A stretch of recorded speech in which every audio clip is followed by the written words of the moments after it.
અને બીજા બેંકના જે એટીએમ છે આ એટીએમને એ લોકો ટાર્ગેટ કરવાનો આનો પ્રયાસ હતો.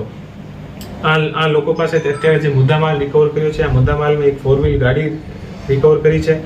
આને અલાવા એક લોખંડની હથોડી, એક લોખંડનો ત્રિકમ અને લોખંડને કાપવા માટે આરી અને પતરાને કાપવા માટે આરી અને લોખંડને ગરમ કરી અને કાપવા માટે બ્યુટેન ગેસની 200 ગ્રામની ટોટલ 8 બોટલ અને કેમેરા ઉપર કોઈનો ફોટો ના આવે આ ઉપર લગાવવાવાળા જે સ્પ્રે છે, જે સ્પ્રે છે આનો એક નગ અને જે ગેસની બોટલને ઉપર જે અલગ અલગ જે વાલ્વ લગાવવાના છે નગ, આનો એક નગ અને એ ટોટલ 6 મોબાઈલ, એવું કરીને અને ટોટલ લગભગ 2.5 લાખની આસપાસનો મુદ્દામાલ પોલીસ દ્વારા રિકવર કરવામાં આવેલ છે. આ બહુ એક સારી જે આનું એક પ્રિવેન્શન આપણે પણ કહી શકાય કે એ ઘણા મોટી ઘટના એ લોકો કરી શકતા હતા અને એટીએમ આસપાસના એટીએમ તોડી શકતા હતા અને બીજી કોઈ પણ ઘટના કરી શકતા હતા. આને સાથે આ લોકો પાસેથી વેપન પણ પોલીસ દ્વારા આપણે પકડવામાં આવેલ છે.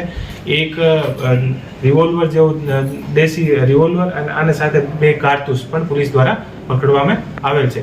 તો આ એક આખી ગેંગ છે જે ક્યાંય પણ કોઈ પણ જગ્યાએ ધાડ યા એટીએમ ચોરી કરી શકતી હતી. આ આખી ગેંગને આપણે ચોટીલા પોલીસ દ્વારા સરસ રીતે પકડવામાં આવેલ છે. તો હું ફરીથી એક વખત આપણી ચોટીલા પોલીસ છે અને જે ટીમ સુરેન્દ્રનગર છે આને હું બધાઈ આપું. અગાઉ ક્યાં આવી ધારો કરેલી છે, કેવા ગુના થયેલા છે અને ખાસ કરીને મોડેલ ઓપરેટી એમની શું હતી?